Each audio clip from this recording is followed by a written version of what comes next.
आप लोग को एक कोट दिख रही होगी, you have to learn the rules of the game and then you have to play better than anyone else. तो इसे बताने का उद्देश्य ये है कि किसी भी एग्ज़ाम की तैयारी से पहले आप जान लें कि उसके लिए एक स्ट्रैटेजी होती है, एक रूल होता है, जिसे अगर आप अपनाएंगे तो कामयाबी आपको निश्चित तौर पर मिलेगी। तो ये एक कुछ बिंदुओं में मैंने लिखा है इसको कि एक स्मार्ट स्ट्रैटेजी होती है। उसके अंतर्गत क्या होता है कि एक स्टूडेंट सबसे पहले जब एग्ज़ाम की तैयारी करना शुरू करता है, सबसे पहले वो एग्ज़ाम का सिलेबस देखता है। उसके बाद उसे देखना चाहिए प्रीवियस ईयर्स पेपर्स, ये प्रीवियस ईयर पेपर्स में कैसे कैसे क्वेश्चन पूछे गए हैं। फिर उनको एनालाइज करते हुए आप इंपॉर्टेंट टॉपिक देखिए कि किस टॉपिक से किस तरह के क्वेश्चन पूछे जा रहे हैं, किस टॉपिक से ज़्यादा क्वेश्चन पूछे जा रहे हैं। ऐसा नहीं है कि सिलेबस के हर एक टॉपिक से ही क्वेश्चन पूछे जाए। कई बार हम देखते हैं कि कुछ विशेष टॉपिक से, जैसे कि हम देखें पॉलिटी में आपको मौलिक कर्तव्य, मौलिक अधिकार, नीति निश्चय तत्व, इनसे जरूर आपको क्वेश्चन मिलेगा। तो इसका मतलब क्या है कि इन टॉपिक्स में हमें विशेष फोकस करना है और इस एरिया से आए हुए किसी भी क्वेश्चन को गलत नहीं करना है। इसके अलावा उन इम्पॉर्टेंट टॉपिक्स को आप फोकस करें। जितना क्वेश्चन इससे पूछा जा चुका है वो तो चलिए ठीक है, वो आपको पता है। बाकी आप देखिए कि जो बच गया है वो कहाँ कहाँ से क्वेश्चन बन सकते हैं।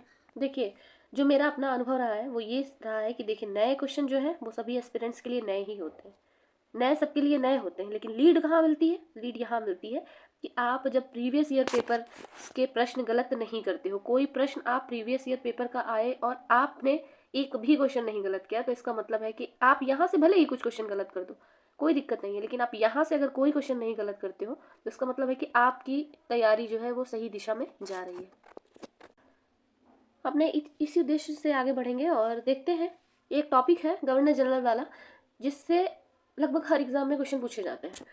तो हम ये देखेंगे कि इससे जितने भी क्वेश्चन है, जितने भी आपको इसमें दिखाए जाएंगे क्वेश्चन, जितने भी बताए जाएंगे, वो क्वेश्चन किसी ना किसी एग्ज़ाम में आ चुके हैं। तो सबसे पहले हम ये देखेंगे कि कौन कौन से क्वेश्चन हैं जो अब तक आ चुके हैं। अब आप अपनी तरफ से एनालाइज करिए कि इसमें से कौन सा क्वेश्चन है जो आपको बहुत अच्छे से याद है, आपको बहुत अच्छे से पता है, कौन सा ऐसा क्वेश्चन है जिसे अभी आपको पढ़ने की ज़रूरत है। तो हमारे पहले क्वेश्चन की तरफ बढ़ते हैं। हमारा पहला क्वेश्चन है कि बंगाल का प्रथम गवर्नर जनरल किसे नियुक्त किया गया? तो बंगाल का प्रथम गवर्नर जनरल जो है वॉरेन हेस्टिंग्स को नियुक्त किया गया था। और वॉरेन हेस्टिंग को बंगाल का प्रथम गवर्नर जनरल नियुक्त किया गया। अगर पूछा जाए कि भारत का प्रथम गवर्नर जनरल कौन था, तो भारत का प्रथम गवर्नर जनरल जो है वो लॉर्ड विलियम बेंटिंक थे। और अगला क्वेश्चन इसमें एक बनता है कि बंगाल का फिर पहला गवर्नर कौन था? तो पहला गवर्नर जो बंगाल का था वो रॉबर्ट क्लाइव था। आप लोगों ने सिक्स सेवन्थ की बुक में पढ़ा होगा कि बंगाल का पहला गवर्नर रॉबर्ट क्लाइव था।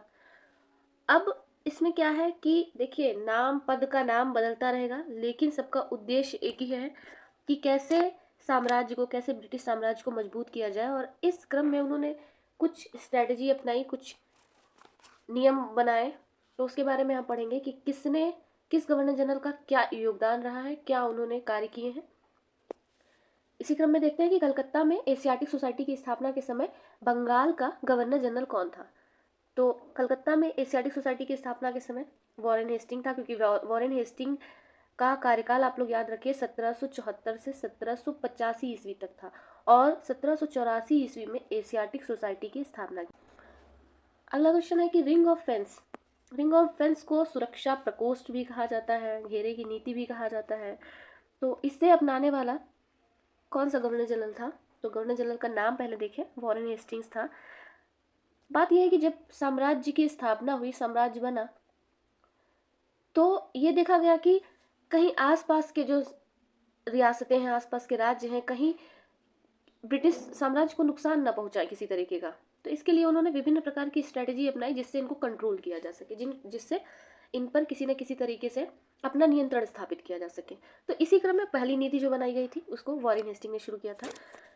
रॉबर्ट क्लाइव के बारे में एक चीज़ जानिए कि 1765 ईस्वी में रॉबर्ट क्लाइव ने एक द्वैध शासन प्रणाली की शुरुआत की थी।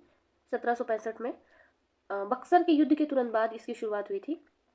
और इसे किसने समाप्त किया? क्वेश्चन पूछा गया है कि द्वैध शासन प्रणाली जो है बंगाल में, इसे किसने समाप्त किया था? तो इसे समाप्त करने वाला गवर्नर जनरल था वॉरेन हेस्टिंग्स। अगला क्वेश्चन है कि किस गवर्नर जनरल को महाभियोग का सामना करना पड़ा था? तो इसका भी आंसर है वॉरेन हेस्टिंग। क्यों? माना जाता है कि अन्यायपूर्ण निरंकुश कार्यों के कारण उसे महाभियोग का सामना करना पड़ा था, किंतु मज़ेदार बात यह है कि वहाँ की संसद ने कहा कि क्योंकि उसके द्वारा उठाए गए जितने भी कदम थे वो साम्राज्य की रक्षा के लिए थे, अपने स्वहित में नहीं था, इसलिए 7 खून माफ थे उसके लिए। अगला प्रश्न है, भारतीय लोक सेवा आयोग जो है या सिविल सेवा जो है, इसके जनक कौन थे? तो इसका जनक, जिसके पीछे आज हमारी युवा पीढ़ी पूरी तरीके से, मुझे लगता है 50% से ज़्यादा लोग आज सिविल सेवा के प्रति बहुत ज़्यादा समर्पित हैं तैयारी को लेकर, तो इसके जो है जनक थे कॉर्नवालिस। ठगी उन्मूलन का संबंध किससे है? तो ठगी उन्मूलन जो था उसका जो है उन्मूलन किया था कैप्टन स्लीमैन ने। सती प्रथा पर पाबंदी किसने लगाई थी? तो पाबंदी लगाने का काम तो लॉर्ड विलियम बेंटिंग ने 1829 में किया था। नियम 17 के तहत कहा गया था कि विधवाओं के सती होने की प्रथा जो है ये अवैध है, पूरी तरीके से अवैध है। और इसके पीछे जो मुख्य किरदार था जिन्होंने बहुत प्रयास किया वो थे राजा राम मोहन राय जी, जिनके प्रयासों की वजह से ये नियम आ पाया। अगला क्वेश्चन है कि किस वर्ष बंगाल के दासों के निर्यात पर रोक लगा दी गई थी? तो बंगाल से दासों के निर्यात पर रोक लगाई गई थी 1789 ईस्वी में। 1789 में कहा गया कि बंगाल से दासों का निर्यात नहीं किया जाएगा। अगला क्वेश्चन है, लॉर्ड डलहौजी द्वारा अवध का विलय किस आधार पर किया गया था? मैंने आपको पहले भी बताया कि आसपास के जो देसी रियासतें थी, राज्य थे, उनसे एक असुरक्षा की भावना ब्रिटिश सरकार को हमेशा से रही कि कहीं वो कोई विद्रोह ना कर दे। तो इस वजह से किसी न किसी बहाने से उनका विलय जो है वो ब्रिटिश शासन में किया जाने लगा। तो कहीं कहीं का आपने सुना होगा, जैसे कि कानपुर में या झांसी में, यहाँ पे इन्होंने कहा कि देखिए आपके पास जो है आपकी ये जो भी संतान है ये आपकी जो है आपकी संतान नहीं है, गोद ली हुई संतान है। इस वजह से ऐसा है कि फिर ये तो वैध उत्तराधिकारी हुआ नहीं, तो वैध उत्तराधिकारी क्योंकि आपके पास नहीं है तो अब ये आपका जो है राज्य जो है ये ब्रिटिश साम्राज्य का अंग हो गया। तो इसी तरह से अवध का विलय किया गया किसी न किसी आधार पर, तो वो आधार था कुशासन। कुशासन के आधार पर अवध का विलय जो है 13 फरवरी 1856 को कर लिया गया। और उस समय अगर देखा जाए तो उस समय नवाब वाजिद अली शाह जो थे वो अवध के नवाब थे। और ये किसके रिपोर्ट पे? तो आउटरम जो वहाँ थे नियुक्त किए गए थे, तो मिस्टर आउटरम की रिपोर्ट के आधार पर जो है इनका अवध का विलय कर लिया गया। उन्होंने लिख के दिया कि कुशासन है यहाँ पर और यहाँ की जनता नवाब से बिल्कुल भी खुश नहीं है और यहाँ पे तरह तरह के अत्याचार किए जा रहे हैं, तो इस वजह से विलय कर लिया गया। अगला है कि व्यक्तिगत सिद्धांत के अंतर्गत किसका किसका विलय किया गया था?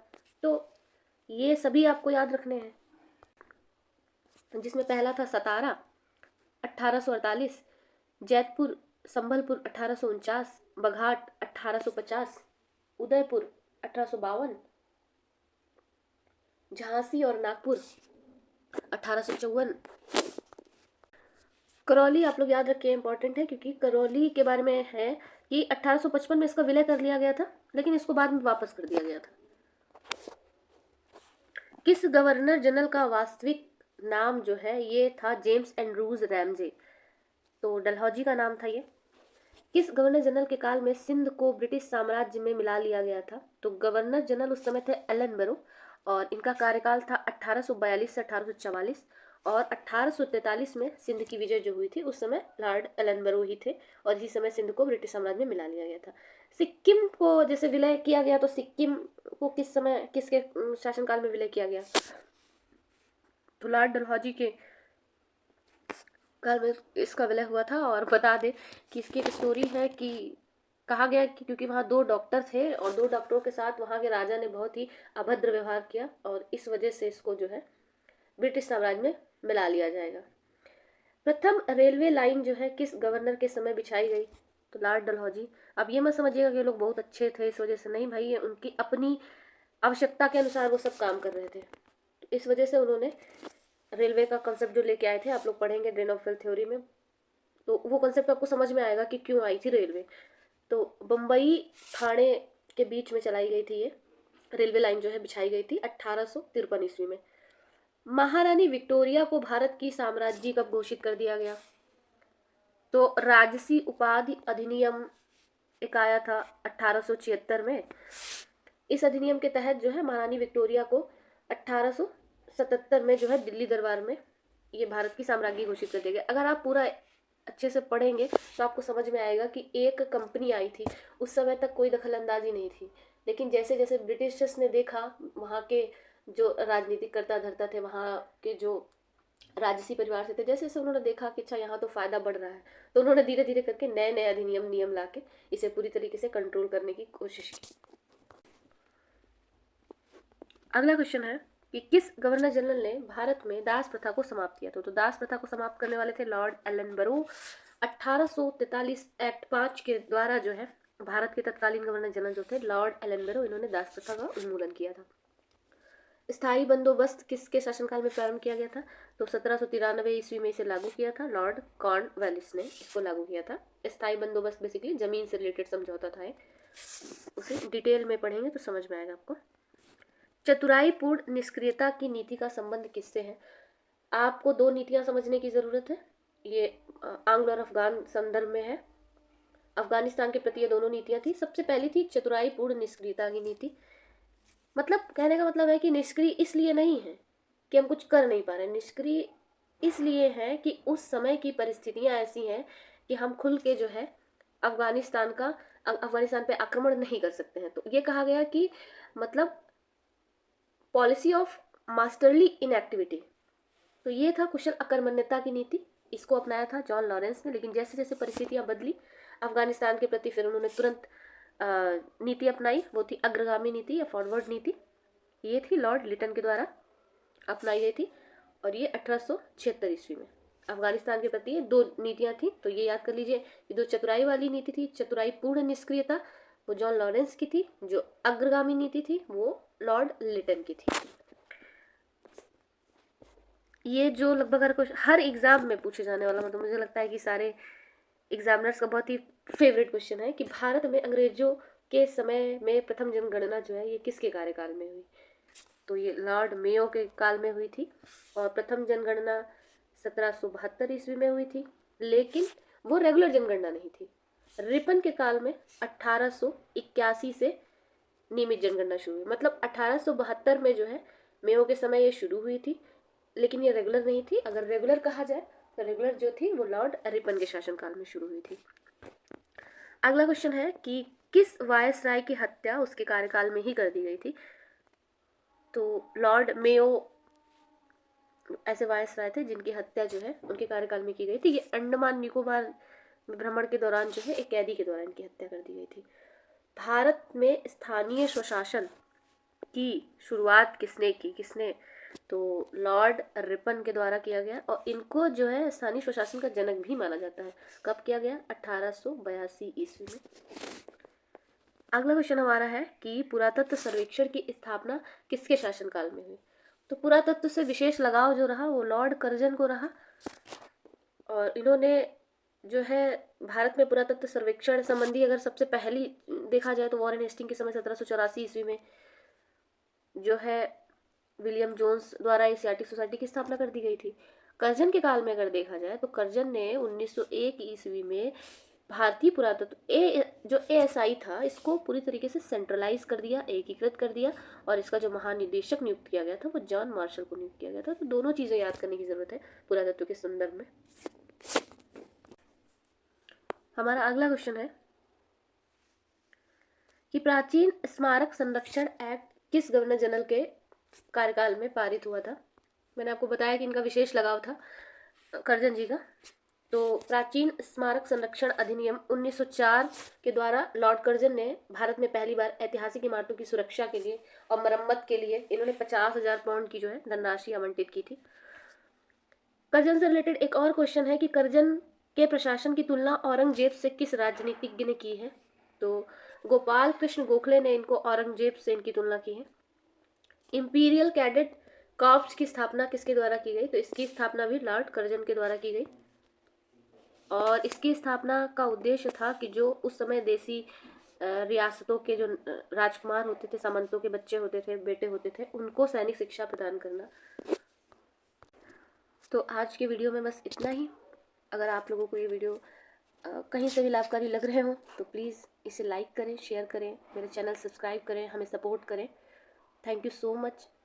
आगे एक ऐसी वीडियो और आएगी जिसमें कि प्रीवियस ईयर क्वेश्चन पेपर ही अभी डिस्कस किए जाएंगे, और इसके बाद हम गवर्नर जनरल से रिलेटेड एक सीरीज़ चलाएंगे जिसमें सारे गवर्नर जनरल और उनके द्वारा किए गए कार्यों की एक पूरी जानकारी दी जाएगी। Thank you so much.